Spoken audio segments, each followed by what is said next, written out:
What is up, guys? Welcome back to OverTakes. This is Misfit, and we are going to be doing our APAC Countdown Cup preview. Before we dive in, I'd like to thank everybody for joining me. Everybody out there on YouTube, thank you very much. Everybody in podcast land, thank you as well. If you're new to the program, thank you very much for checking us out. Please hit a like, hit a subscribe, hit that bell. I do Overwatch League content 3 to 5 times a week, depending on what's going on. This week's a little more content heavy since we have both tournaments going on.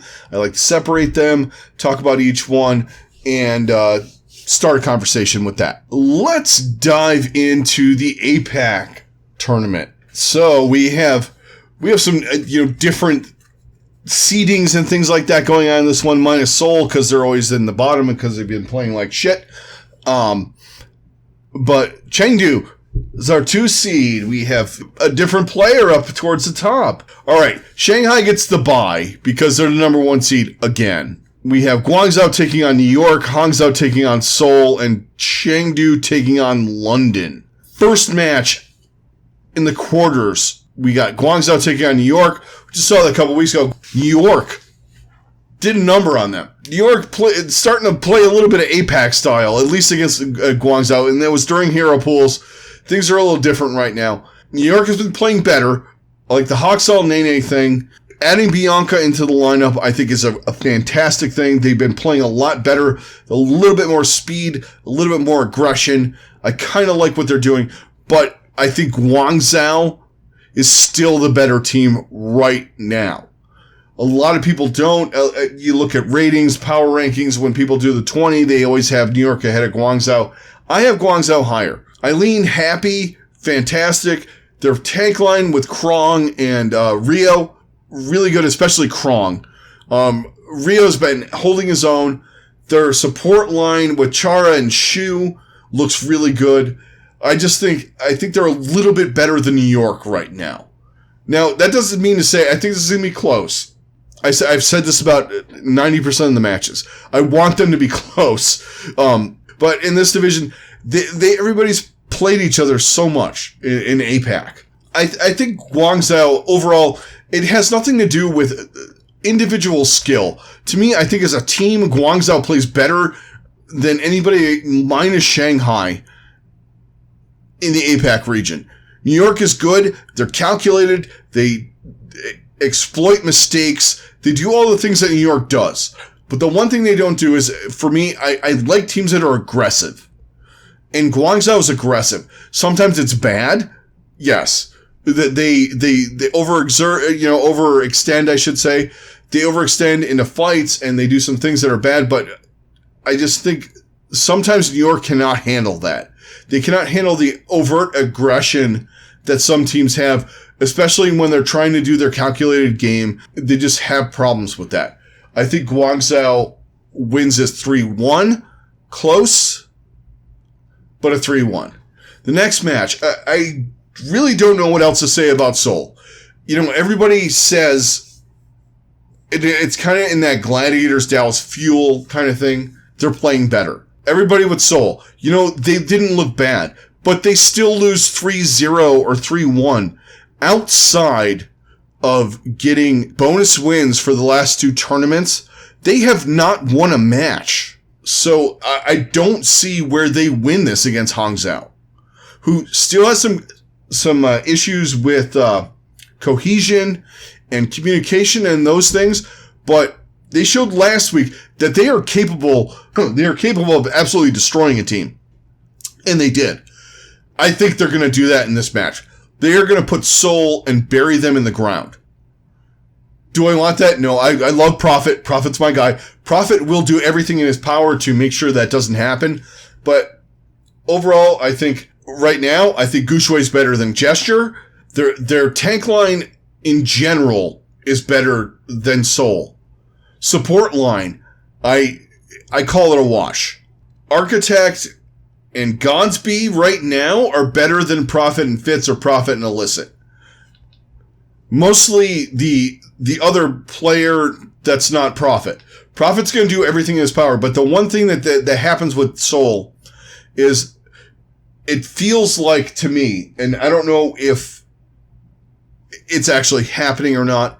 It feels like the Michael Jordan factor with the Bulls in the 80s. It's this guy's going to bail us out. Sometimes he can't, and when he doesn't, they don't do anything. It's going to be the same old story in this one. I think Hangzhou beats them, and I think they beat them soundly. Now, the next match, another team is involved in this that has, quote-unquote, looked better. And I'm not talking about Chengdu. I'm talking about London here.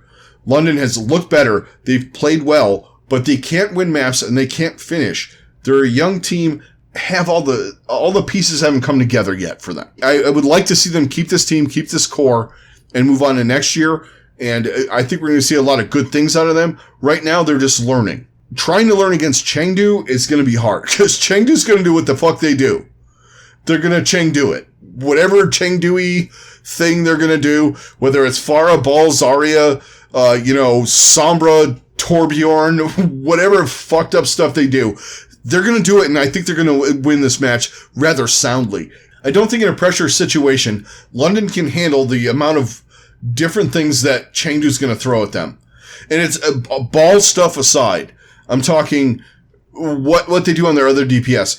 They're going to do maps where they run Jinmu on Farah, Jinmu on Genji. They're going to do things where they're running standard stuff with Ashe, and they have, the double shield thing. But they're also going to do wacky stuff like Zarya, Ball, Farah, Sombra. It's just the way they operate. And that's where their key to winning is doing that stuff. That was the one thing I didn't like. Their coach left was they're trying to be meta. Just do your Chengdu stuff. If they do that, they win this match easily. And then that takes us to the semis, where we have Hangzhou Chengdu, Shanghai Guangzhou. Shanghai Guangzhou in a pressure situation is what I've been wanting to see. Shanghai Guangzhou, I think Shanghai goes out and they beat them either in a close 3-1 or a 3-2. I think Shanghai is just a tick better than Guangzhou. And most of that is from their DPS line with Fleta and Lip or Fleta and Diem. Whatever they run, those guys are just head and shoulders above the rest of the guys right now. Especially when you get into some of these metas. Like, they don't run much Genji. Fleta's okay on Genji. He's decent on Genji, I should say. But when they run that Sombra Tracer annoyance, they're just hard to beat. And I think Guangzhou's going to come close, but I don't think they're going to beat them in this scenario. Other match, I just think potentially what could happen is Chengdu does Chengdu shit, Hangzhou doesn't handle it, and they're in the final. I think Hangzhou just asserts really good meta picks and takes it to Chengdu and doesn't fall into the trap. Fall into we need to mirror them. If you play better hero picks correctly, you're going to beat Chengdu. If you fall into the trap of, Gushui's got a really good ball, let's try and go up against them with that and mirror them, you're going to run into a lot of trouble. And I don't think they're going to do that. I think they're going to just assert their dominance, even if they run that dive comp with Winston and Zarya and, the Ashe Genji kind of thing, or Tracer Genji, or whatever you want to run in the back line. I really don't worry about what they're going to run in the support line. It's pretty standard. You're either going to run Brig Bap, Anna Bap, something like that, Anna Brig. The three heroes that are interchangeable in that scenario just work really well together. So I'm not really concerned about that. On the whole, I think the one thing that Chengdu could beat them on if they're doing standard is Jinmu's been playing a really good Genji, and he could give Architect some trouble. And the fact that the cohesion on Hangzhou is kind of shaky right now. Their communication and all that kind of stuff doesn't seem really crisp. I will take Hangzhou on this. And then the final, I have Shanghai taking on Hangzhou, and I think Shanghai demolishes them. I don't really want to go too much into depth in that. I just think that Shanghai is just head and shoulders above the rest of the teams, minus Guangzhou. I would love to say New York, but I don't, And I'm going to go with Shanghai winning, Hangzhou taking that first control map, and then them just asserting the Shanghai, exerting their dominance, beating them, maybe teaching Hangzhou some stuff, but I think Hangzhou's on their way up. I can't pick them. They're like my season 1 Houston. If you guys were around back then, Houston, I couldn't pick neither heads nor tails. If they were playing a bad team, they would lose. It was a whole thing. Hangzhou's that team this year for me, but I'm going to go with Shanghai taking the APAC again. And that is my APAC bracket, guys. So that's going to do it for this episode. I would like to thank everybody out there on YouTube. Thank you very much for all of your likes, subscribes, views. It's greatly appreciated. I appreciate all of the stuff you guys have done for the channel, and everybody out there in podcast land. Also greatly appreciated. If you're new, please hit a like, hit a subscribe, all the standard YouTube jargon.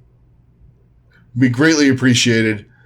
Let's get this conversation going about these 2 tournaments. As the last tournaments before the playoffs. Let's talk about what we think, what we're going to see. This is Misfit. I'm out. Everybody out there, stay safe. Have a great rest of your day, and I will talk to you later.